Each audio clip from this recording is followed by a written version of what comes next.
você, estavam já com saudade, estamos de volta com o nosso Conexão Espírita. Nosso terceiro programa, hein? Estamos novinho ainda, estamos começando aqui.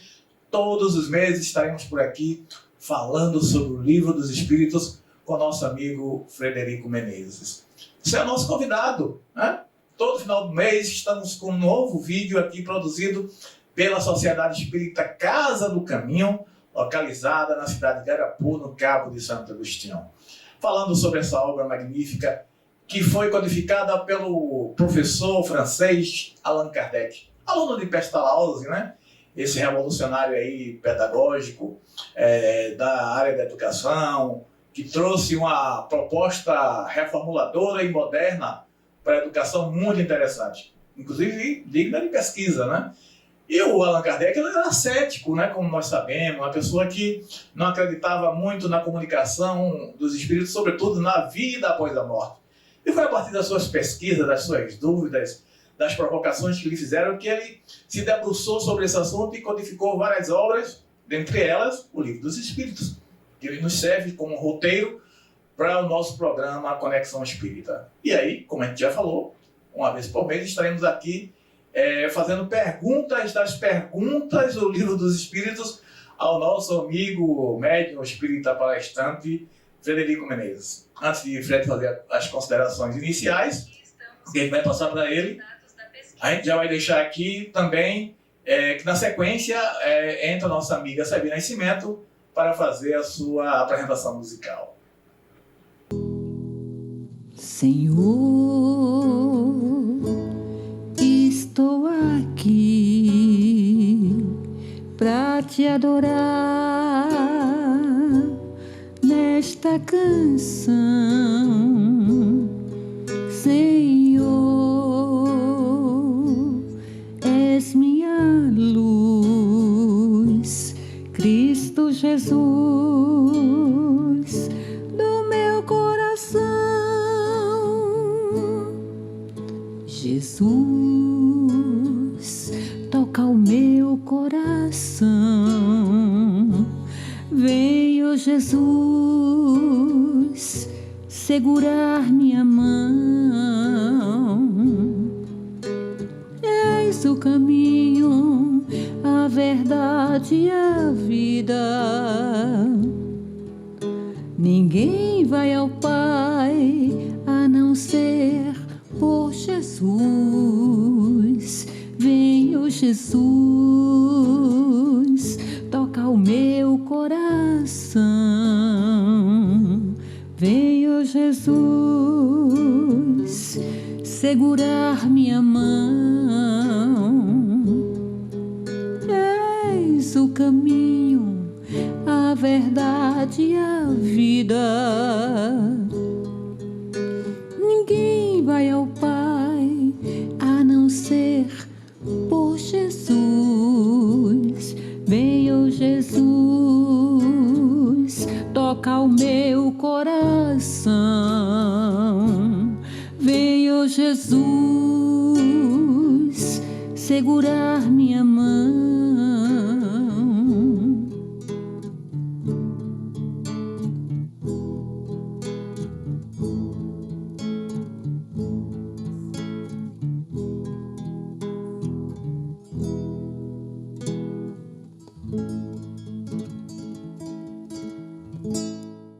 Bom, gente, como todo livro, o Livro dos Espíritos se divide em capítulos. E nós vamos iniciar hoje o capítulo 2, que trata dos elementos gerais do universo, que subdivide em conhecimento do princípio das coisas, espírito e matéria, propriedade da matéria, espaço universal, enfim, a gente tem muito assunto pela frente, não é isso? Aproveitar aí para divulgar que você se inscreve aqui no nosso canal Conexão Espírita, ok? Aciona o sininho, porque aí todas as vezes que nós colocarmos um novo vídeo, você vai ser avisado, tá certo?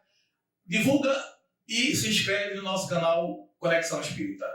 Aí Fred, já partindo para a 17ª pergunta do capítulo 2, ele diz o seguinte: é dado ao homem, Fred, conhecer o princípio das coisas?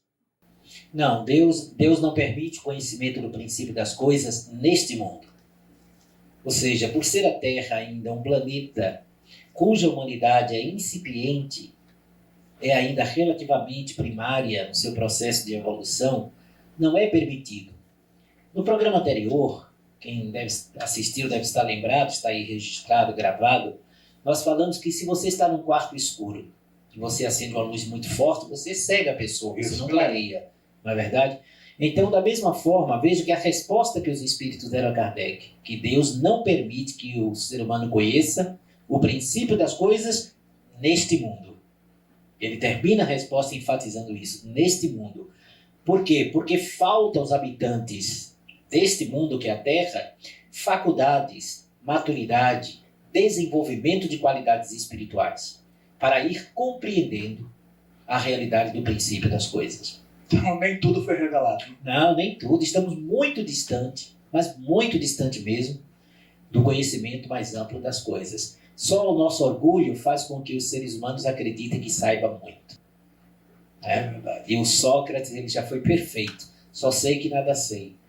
Porque o conhecimento é infinito. Interessante, Fábio. Por isso que a vida ela é instigante, né? Porque ela nos move a gente buscar cada vez mais conhecimento, né? Exatamente. Não dá pra gente ficar paralisado achando que já compreende tudo, que tudo está explicado, que tudo está muito bem colocado, quando na verdade não é assim. O mundo progride com as perguntas, né, Jário? Você vê que a própria obra, o Livro dos Espíritos, tem uma dialética fantástica, né? Que é perguntas e respostas, réplica, tréplica. Porque Allan Kardec ele foi muito inteligente porque ele fez perguntas, né? Ele não fez afirmações. E ele contrapôs ideias aos espíritos. Por isso que tem réplica também e tem tréplica. Não é? Kardec, às vezes, foi até um chatinho em relação aos espíritos, porque ele era um iluminista, né? Kardec era um iluminista na França. A França era o berço do iluminismo, né? O berço da razão, da busca do conhecimento. E o Livro dos Espíritos não poderia ser melhor delineado do que como foi. Perguntas e respostas.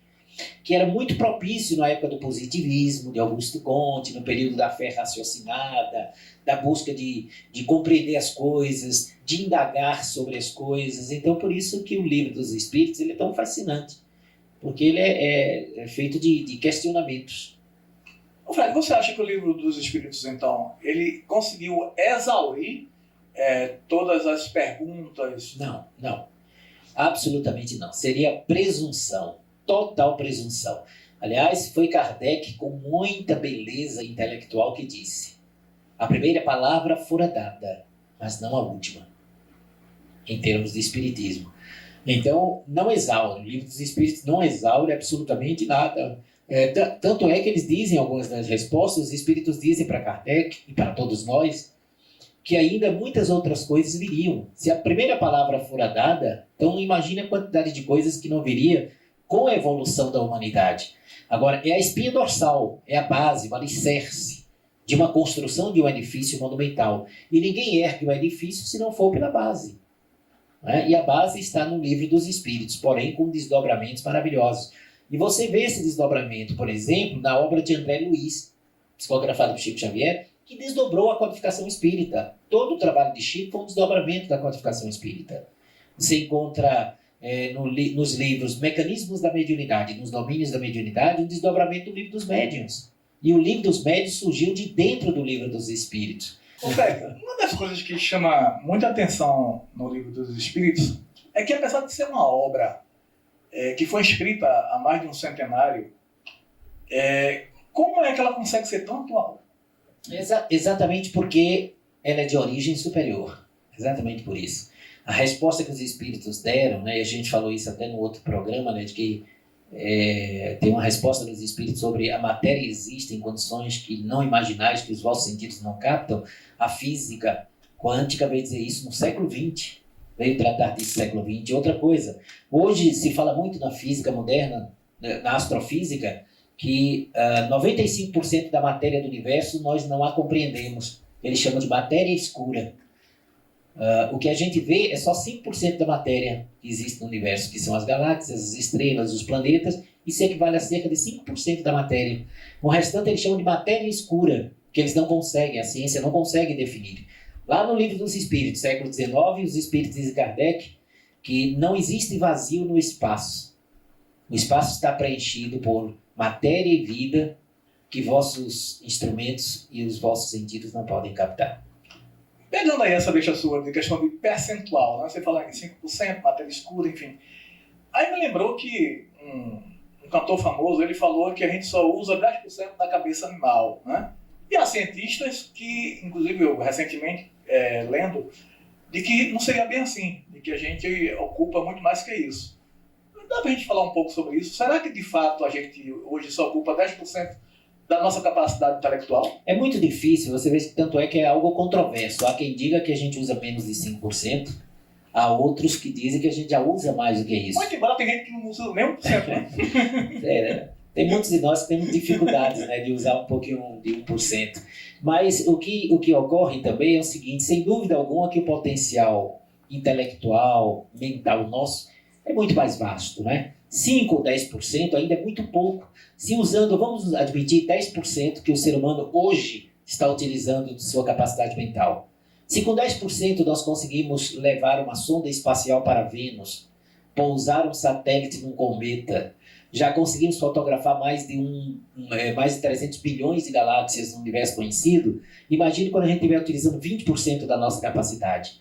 E eu tenho certeza que esse percentual acima da capacidade mental nossa implicará nos chamados recursos paranormais, capacidade telepática, desenvolvimento de faculdades psíquicas, que tudo isso faz parte da nossa capacidade mental. Então, nós estamos caminhando nessa direção. Ainda voltando à sua questão, que você perguntou como é que o Livro dos Espíritos consegue ser atual, você vê que lá também no século XIX, antes de surgir o movimento feminista, por exemplo, está lá no Livro dos Espíritos. Homens e mulheres com direitos iguais. Está lá no Livro dos Espíritos isso. Embora possuindo funções diversas no campo biológico e outros mais. Mas com os direitos iguais, que não há distinção. Então ela está muito avançada em relação. É fascinante, é fascinante. Vamos voltar aqui, né, para o nosso roteiro, para as perguntas aqui dando sequência, porque na 18ª tem a seguinte pergunta. Penetrará o homem um dia o mistério das coisas que eles estão ocultas? Sim, à medida que o ser vai evoluindo, à medida que nós vamos conquistando, expandindo a consciência, desenvolvendo os nossos recursos espirituais, é claro que aí a gente vai adquirindo maturidade e capacidade de suportar a verdade na sua conceituação mais ampla. Então, sem dúvida que um dia nós vamos alcançar esse patamar, mas para isso a gente precisa crescer espiritualmente. A gente precisa se desmaterializar. O que é desmaterializar? Espiritualizar, tomar consciência da nossa natureza, tentar desenvolver o potencial, esse que nós nos referimos dos 10%, acima dos 10%, progredir moralmente, porque esses são elementos que vão favorecer a gente compreender melhor a origem das coisas, a constituição dos elementos, descobrir novos recursos da natureza que estão aí, novos elementos, novas dimensões. Isso será alcançado, mas para ser alcançado, nós vamos precisar passar de degrau em degrau. Seguindo essa linha de atuação para a compreensão desses fatos, dessas coisas, aí vem a 19ª pergunta, que eu acho que serve até como um complemento, né?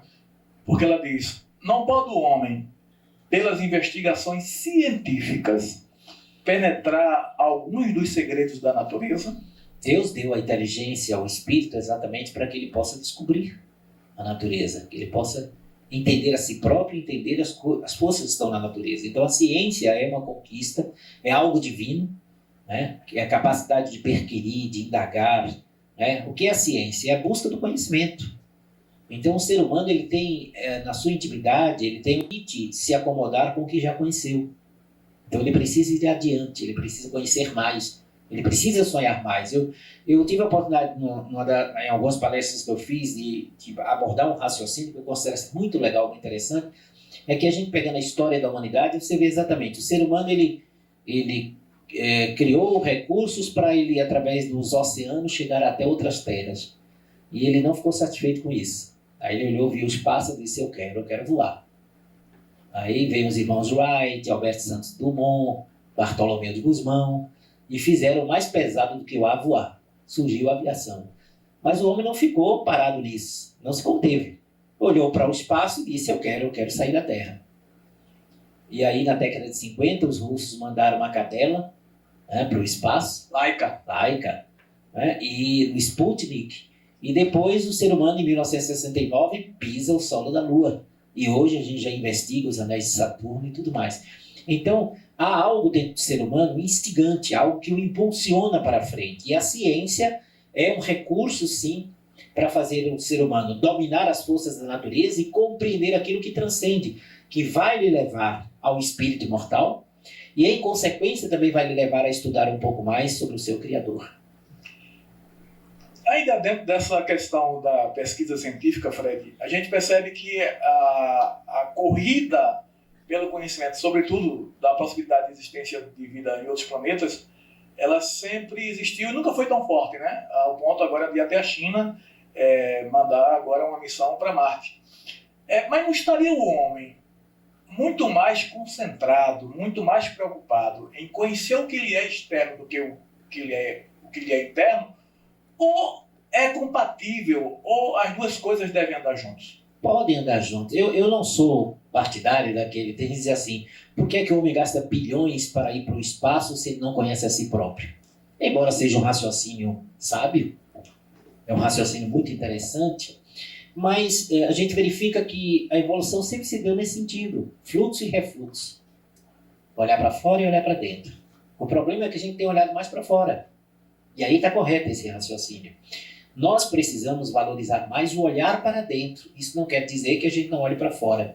Porque se a gente não olhasse para fora, não havia desenvolvimento de medicamentos, não havia recursos da tecnologia, não havíamos desenvolvido mais bem-estar material, não teríamos conquistado maior longevidade. Tudo isso foi conquistado porque a gente foi olhando a natureza em volta.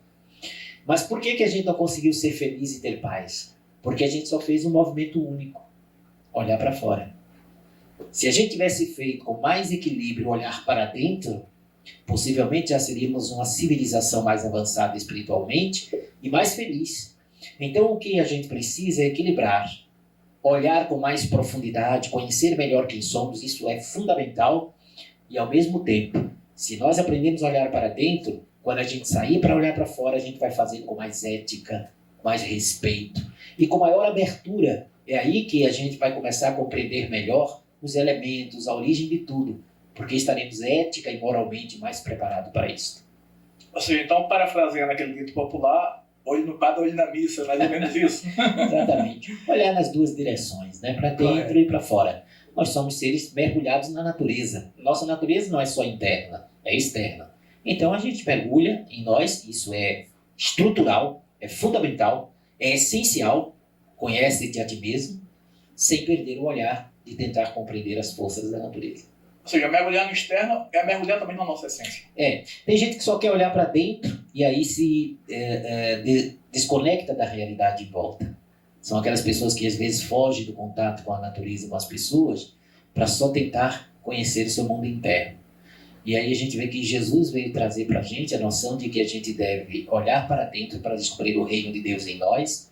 E à medida que eu descubro o reino de Deus em mim, eu passo a olhar para o outro com o olhar de reino de Deus que está no outro. E aprender a ser solidário. À medida que eu mergulho em mim, eu saio de mim para encontrar o outro. Bom, com a resposta desta pergunta, nós chegamos à pergunta de número 19. Sabe o que significa? Temos 1000 pela frente. Vamos ter muitos programas. Eu queria aproveitar, Fred, que antes de a gente ir para a 20ª pergunta, né, que será a próxima, eu ouvi falar que há um projeto aí em andamento chamado Universidade da Alma. Mas eu queria compreender um pouco mais isso, o telespectador também, que você pudesse explicar para a gente. Bom, o projeto Universidade da Alma, nós temos um trabalho há cerca de 19 anos lá no município de Goiânia, aqui em Pernambuco. É um trabalho na área rural, um sítio de 2 hectares, onde nós temos um núcleo de apoio cristão Casa do Caminho. Esse trabalho é de assistência a famílias vulneráveis socioeconomicamente falando. É uma extensão, então, do trabalho da Casa do Caminho? Não, é uma extensão no sentido que foram elementos da Casa do Caminho que criou lá. Mas, na verdade, é um trabalho independente, CNPJ independente, né? Então, são 2 entidades distintas. Então, porém, irmãs. Irmãs. Aliás, uma foi consequência natural da outra. E o NACA, que é a sigla de Núcleo do Apoio Cristão Casa do Caminho, vem há 19 anos assistindo já centenas de famílias ao longo desses anos. Só que a gente resolveu otimizar, fazer crescer essa atividade, aproveitando melhor o local, que é muito aprazível, 2 hectares de uma área bucólica lindíssima. Então nós tivemos a ideia, o grupo em si, para a gente criar essa Universidade da Alma, que constaria de início, nós vamos formar a estrutura física também, que é um auditório, refeitório e dormitório, onde a gente pode, em finais de semana, em 3 dias, promover seminários da cultura espiritual da humanidade. Por exemplo, seminários sobre judaísmo, sobre a cabala, seminários sobre o hinduísmo, seminários sobre a teosofia, seminários sobre tudo, o budismo, e naturalmente seminários sobre espiritismo, né? Essas outras religiões nós convidaríamos expositores desses outros segmentos para trazer a sua cultura, né? Porque o objetivo da Universidade da Alma não é uma instituição espírita, embora formada em boa parte por espíritas, que somos nós, mas seria um local nessa ambiência maravilhosa, que já é uma vibração fantástica. Convido a todos os telespectadores e telespectadoras para conhecerem o NACA um dia lá em Goiânia, porque você vai adorar um magnetismo, uma vibração encantadora. Imagine nesse local você passar 3 dias estudando reencarnação, estudando mediunidade, estudando o pensamento filosófico do sufismo, para quem desejar, estudando transcomunicação instrumental, tudo que diz respeito à imortalidade da alma, à cultura espiritual da humanidade ao longo dos séculos. O projeto da Universidade da Alma se devota a isso. E através desses cursos, esses trabalhos, ampliar o trabalho social do NACA. Ampliar mesmo, implantar consultório médico, odontológico, recursos mais vastos. Essa é a primeira etapa da Universidade da Alma. A segunda etapa é o aprofundamento. Quem sabe chegarmos a ter a Universidade da Alma funcionando a semana inteira, né, com grade curricular e tudo mais. Eu tive a oportunidade de conhecer o espaço, gente, é belíssimo. Vou deixar aqui na bio o endereço das redes sociais, né? Enquanto o Fred estava falando, você teve a oportunidade de ver algumas imagens lá da instituição, dessa obra magnífica, que é a Universidade da Alma, em andamento. E você pode também dar contribuição, né? É uma obra social que precisa da sua colaboração, ok? Vamos, Fred, aqui para a 20ª pergunta do Livro dos Espíritos.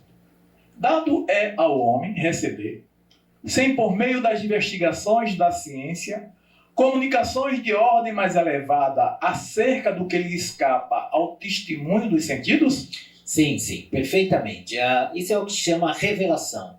Revelação é aquilo que vem fora da busca da ciência, fora da inteligência convencional, né? A revelação pode acontecer por meios, como acontece, mediúnicos, né? Em qualquer religião. São os livros sagrados da história, Moisés e os 10 mandamentos, aquilo é uma revelação, porque isso veio não através dos sentidos humanos, mas através de uma intervenção transcendental, fenômeno mediúnico. A pneumatografia, a escrita direta que Moisés recebeu, a tábua da lei, os 10 mandamentos. Revelação como o Apocalipse. Meu nome? Pneumatografia. Pneumatografia, escrita direta. Certo. Né? Não tem esse nome, pneumatografia. É a tábua da lei, quando os espíritos escrevem diretamente, sem usar a mão do médium, diretamente imprime. Diferente da psicografia, que aí precisaria, de fato, da mão do médium. Da mão do médium. Exatamente. Okay. Então, a revelação é trazida de lá para cá. Né? É trazida elementos, substâncias, conceitos, que aí vão ser amadurecidos e ao longo do tempo vão ser confirmados. E tem aquele conhecimento que vem da pesquisa da ciência, da pesquisa dos sentidos humanos, daquilo que você observa, que você toca, que você pesa e que você compreende. Então, sim, Deus pode permitir, e tem ocorrido isso ao longo da história da humanidade. Fred, queria entrar aqui um assunto agora muito palpitante. Eu acompanho a você há muito tempo, as suas palestras, tanto presencialmente como por lives, e eu sinto que você tem um certo prazer de falar sobre esse assunto, que é espírito e matéria. Quando você aborda a questão da matéria, você a desconstrói de uma forma muito argumentativa, que não faz pensar de fato o que é matéria, né? E aí vem a pergunta de número 21, que diz o seguinte: a matéria existe desde toda a eternidade como Deus ou foi criada por ele em dado momento? Os espíritos nessa questão, Jair, eles dizem assim: Não sabemos a origem das coisas, porém o que sabemos é que Deus nunca esteve inativo.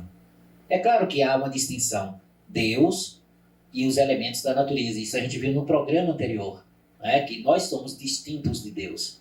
Então, a matéria foi criada por Deus, não podemos dizer quando, porque escapa da gente o princípio das coisas, né? Mas Deus nunca esteve inativo. Deus é a dinâmica perpétua, permanente de todas as coisas.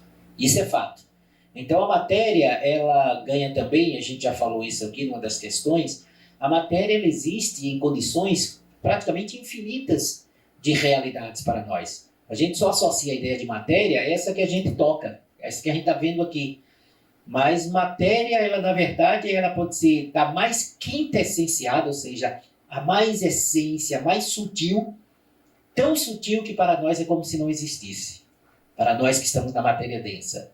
Até a matéria mais pesada, que é essa que nós estamos nos movimentando. Então, o conceito de matéria, gente, vai mudar também. Está mudando.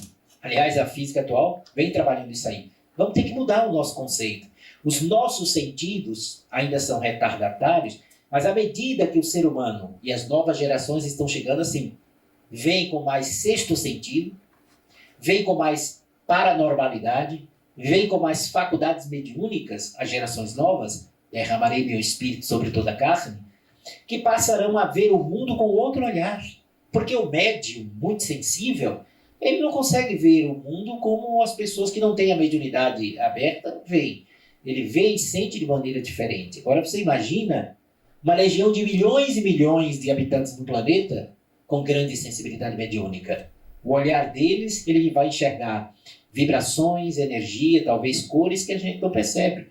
Pessoas, espectros, indivíduos, almas do outro mundo, espíritos, não importa o nome, eles também verão, como alguns veem também, entidades espirituais em certas localidades que as pessoas não estão vendo. Então, é um olhar, é uma janela que se abre de forma diferenciada para o universo. Então, da mesma maneira, as novas gerações vão mudar o conceito de matéria. A turma está vindo aí exatamente para enxergar diferente o universo. Fred, você falou que Deus não para, né? E faz sentido. Mas se ele não para, o que é que ele faz? Ele cria? Deus cria sempre? Permanentemente. Deus é a criação permanente, ele vai criando permanentemente.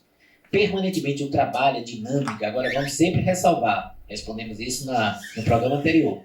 Nós não podemos definir nem entender Deus, porque nos falta sentido. Seria muita presunção da gente querer definir Deus, né? Mas dentro do nosso relativismo, a gente sabe o que ele não pode ser. E o que é que Deus não pode ser? Marasmo, paralisia, não é? Ausência de vida. Não, Deus é vida e abundância. Mas nós não podemos definir isso efetivamente com a nossa linguagem pobre e com os nossos sentidos parcos, ainda atrasados espiritualmente.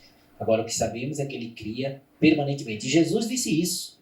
Quando Jesus foi repreendido pelos fariseus porque estava curando o dia de sábado. Ele disse, meu pai trabalha até hoje, por que eu não vou trabalhar? Perfeito. Então, Deus não descansou no sétimo dia? Não. A linguagem metafórica, uma figura de linguagem da Bíblia, que é um livro monumental, mas é um livro que você tem que ler com o espírito, não com a matéria. Ler a Bíblia é procurar senti-la e captá-la com os sentidos espirituais. Então, os 6 dias da criação equivale a milhões e milhões de anos cada dia daquele ali. E o 6º dia que diz que descansou, na verdade não descansou. É a conclusão da criação do nosso mundo, das formas de vida em nosso mundo no seu campo primordial. Então diz que no 6º Deus descansou? Não. Ele continuou criando em torno da Terra, em todos os lugares do universo. Porém, naquele considerado 7º dia, Deus tinha encerrado o seu processo inicial para a constituição do nosso planeta, e não o descanso. Essa doutrina, gente, ela é magnífica por isso, né? Ela consegue conectar as coisas de uma forma que não te deixa dúvida. Você pode até questionar, e é um direito se questionar, pesquisar, procurar mais conhecimentos, mas ela tem essa capacidade de dar resposta a todas as perguntas, né? E por isso que ela é fascinante. E por falar em pergunta, vamos para a pergunta número 22, que diz o seguinte, Fred. Define-se geralmente a ciência, né? A matéria como sendo o que tem extensão, o que é capaz de nos impressionar os sentidos, o que é impenetrável. São exatas essas definições? Essa é a visão dentro da nossa relatividade, né? Da nossa condição espiritual, que a gente também já enfatizou aqui. A gente não sabe nem o que é matéria, quanto mais o espírito. Os fenômenos espíritas, ele é o descobridor do estado radiante da matéria. E depois dele, agora há pouco tempo, 3 cientistas ingleses, se não me falha a memória, ganharam o prêmio Nobel também, porque descobriram 3 novos estados da matéria. Então, são estados que não pertencem à matéria coesa, como a gente não catalogado até então. Não catalogado. Eles descobriram através de pesquisas, averiguações e detectaram. Tem o plasma, que também é um tipo de matéria. O plasma é um tipo de matéria que não está dentro dessa definição de matéria tradicional. Ou seja, de fato há entre o céu e a terra muita coisa que a nossa boa filosofia... Quando você lê o livro Nosso Lar, está lá exposto o que são as cidades espirituais. São formas de matéria. Só que a matéria, na condição fluídica, numa vibração específica.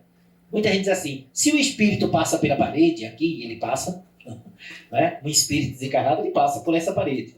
Mas quando ele está lá no mundo espiritual dele, ele vai estar passando pelas paredes também? Não. Sabe por quê? Porque as paredes, os elementos constitutivos do mundo onde o espírito está vivendo, é de acordo com a frequência vibratória dele. Então, está lá no livro Nosso Lar. Eles sentam para tomar uma sopinha, sentam ao piano e a menina vai tocar o piano. Ora, se ele passasse, ela ia sentar onde? Talvez por isso, Fred, não se descobriu até hoje a existência de vida fora da Terra, justamente porque a gente procura algo idêntico à nossa condição aqui na Terra. Procura a nossa forma de matéria. Existem mundos que você pode ver só na vibração da matéria nossa, pesada, pode ser estéril, mas pode existir vida, e eu estou falando de vida material, não é vida espiritual, numa condição vibratória que escapa aos nossos sentidos e às nossas aparelhagens. Aliás, foi isso, já adiantando aqui, foi isso que fez com que perguntaram a Chico Xavier, que ele tinha psicografado 2 livros que falavam da vida em Marte. Uma da mãe dele, Maria João de Deus, Cartas de uma Morta, e o outro do espírito Humberto de Campos, através dele, falaram sobre a civilização marciana. Só que as sondas espaciais da Terra chegou lá, e Marte é um mundo aparentemente tão estéril quanto nós, quanto a Lua, por exemplo. Embora estejam descobrindo que já houve manancial, existe água no interior de Marte, já estão descobrindo muita coisa lá. Verdade. Mas, a grosso modo, parece uma paisagem lunar, de pedras e tal. Onde está essa civilização? E aí perguntaram a Chico se ele não tinha se enganado, se ele não tinha sido obsidiado, se não tinha sido uma mistificação. E ele disse, aguardemos o desenvolvimento da nossa ciência que entenderá a matéria em outras expressões. Isso ele falou, esse livro da Maria João de Deus é da década de 30. E aí, posteriormente, já na década de 80, a ciência começou a falar da matéria em outro estado de vibração. Ele tem novidade.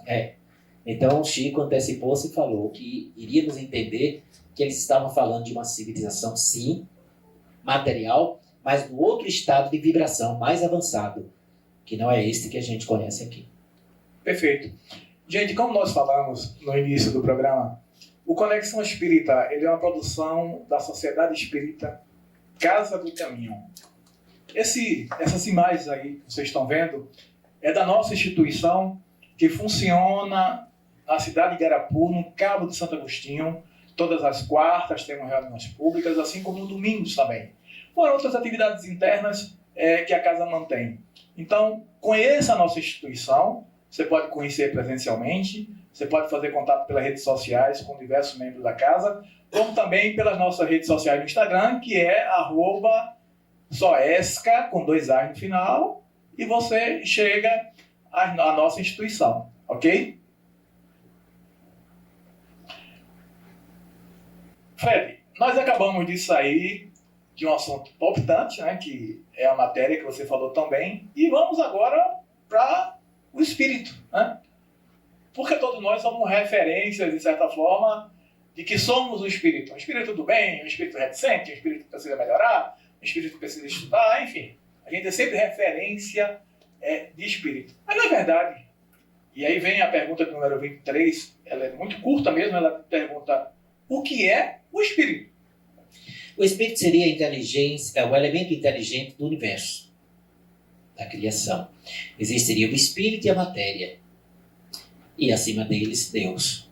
O espírito, na verdade, mais uma vez, é o problema da linguagem humana, sabe, Jairo e telespectadores? A gente pode dar essa definição. O espírito é o elemento inteligente do universo. E a matéria é o recurso que o espírito utiliza para o seu processo de evolução. O espírito é alguma coisa. Ele está revestido de alguma coisa, só que a gente não pode defini-lo. Para uns pode ser uma chama, pode ser uma brisa, pode ser um sopro, mas é uma inteligência e ele é revestido de algo, de uma energia, de um fluido, que para nós é como se não existisse, né? Tal a sua delicadeza de constituição, mas está revestido de alguma coisa, que é uma forma de matéria sutil e quintessenciada. Mas para ficar bem claro que é distinto, o espírito, princípio inteligente, a matéria, o elemento que o espírito utiliza no seu processo de evolução. E aí é necessário, eles podem existir separadamente, você pode conceber os dois separadamente, mas para que seja intelectualizada a matéria, precisa que o espírito se ligue a ela. Justamente vem a pergunta número 24, que ele diz: é o espírito sinônimo de inteligência? A inteligência é um dos atributos do espírito. A inteligência é uma faculdade do espírito. Por isso que ele é o elemento inteligente do universo. Né? E é o contato do espírito com a matéria que lhe dá inteligência. Por exemplo, esse corpo nosso, se eu não tiver aqui nele, porque eu sou espírito, ele não vai ter vida, vai ser um bolo de carne. O cérebro, então, é apenas um instrumento, desculpa atrapalhar, Sim. mas é um instrumento que facilita o exercício da inteligência? O cérebro é a luva que a mente se encaixa para intelectualizar a matéria. Poético. É a luva. Então, quem pensa é o espírito, quem sente é o espírito. A mente transcende a matéria. O cérebro é uma constituição material. O espírito carrega em si a mente, a capacidade intelectiva. Aí vem instigando mais ainda a pergunta número 25, que ele diz: o espírito independe da matéria ou é apenas uma propriedade desta, como as cores, o som da luz e o som é do ar? Não, o espírito independe da matéria. Agora, para intelectualizar a matéria, é preciso que o espírito haja sobre ela. Mas o espírito independe da matéria. É o ser inteligente, imortal, criado para evoluir, para atingir a plenitude. A matéria, ela existe em vários graus a serviço do espírito. Ok, vamos aqui para a 26ª pergunta, que diz: pode-se conceber o espírito sem a matéria e a matéria sem o espírito? Perfeitamente, pode sim, claro que sim. Agora, nós que estamos aqui reencarnados, Jairo, nós que estamos vivendo essa experiência, e vamos lembrar que sempre os espíritos respondem de acordo com o nosso contexto de estarmos aqui, para que você tenha uma matéria que viva, você precisa ter o espírito agindo sobre ela. É aquilo que eu falei na questão anterior. Para intelectualizar a matéria, precisa que o espírito seja vinculado a ela. Então, que haja sobre ela. A matéria depende do espírito, mas o espírito Sim. não depende da matéria para se manifestar. Perfeitamente. O espírito, veja só, o espírito depende da matéria para se manifestar aqui no mundo físico. Mas o espírito independe da matéria e vive no espaço e no infinito, utilizando outras matérias quintessenciadas como seu corpo espiritual, mas é independente de qualquer forma de matéria. Então, se eu saio daqui e digamos que eu evoluo, acho que eu vou me esforçar nesse sentido, eu vou para um outro planeta, mas vestindo, digamos, uma outra roupa, seria mais vestindo um perispírito, corpo espiritual formado pelos fluidos do mundo novo que você vai A minha essência é a mesma. Você continua Jairo com a sua individualidade, com todas as suas conquistas, você nunca deixará de ser o indivíduo que você é. Você vai ter novos nomes, você vai utilizar corpos diferentes, vai usar roupas novas, mas o espírito permanece o espírito antigo, com a mesma individualidade e consciência. Gente, dá vontade de a gente não parar, né? Dá vontade de continuar aqui, se estender horas afora, mas vai deixar um pouquinho de quero mais, né? A gente volta no próximo mês, trazendo o Frederico Menezes, respondendo perguntas do Livro dos Espíritos. Fred, passa a palavra para ti, para você fazer as suas considerações finais. É sempre uma grande alegria que a gente tem esse espaço. E é uma oportunidade que Deus nos faculta, todos nós, vocês que estão assistindo conosco, a nós que estamos aqui participando dessa conversação amiga, à vontade, bem informal, a oportunidade de pensar esse tesouro fantástico que os espíritos superiores, que a Legião do Espírito Verdade nos trouxe a partir de meados do século XIX, falando da realidade da vida, da grandeza da existência, falando de para onde nós estamos nos dirigindo, fazendo-nos entender a dor, o sofrimento, as dificuldades, as lágrimas, o sentido da vida, dando-nos motivação para viver. E quando a gente conhece essa mensagem eloquente e bela, que é a mensagem espírita, nós nos sentimos motivados para a vida. E aí vencemos toda e qualquer dificuldade, compreendendo que felicidade começa quando nós entendemos a grandeza do que nos aguarda. Muita paz e um grande abraço para todos nós. Obrigado, Fred, e obrigado a você pela audiência. Compartilha esse vídeo, divulga esse vídeo, vai chegar a outras pessoas.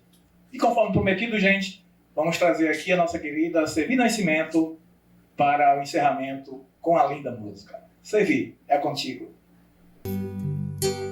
Olá!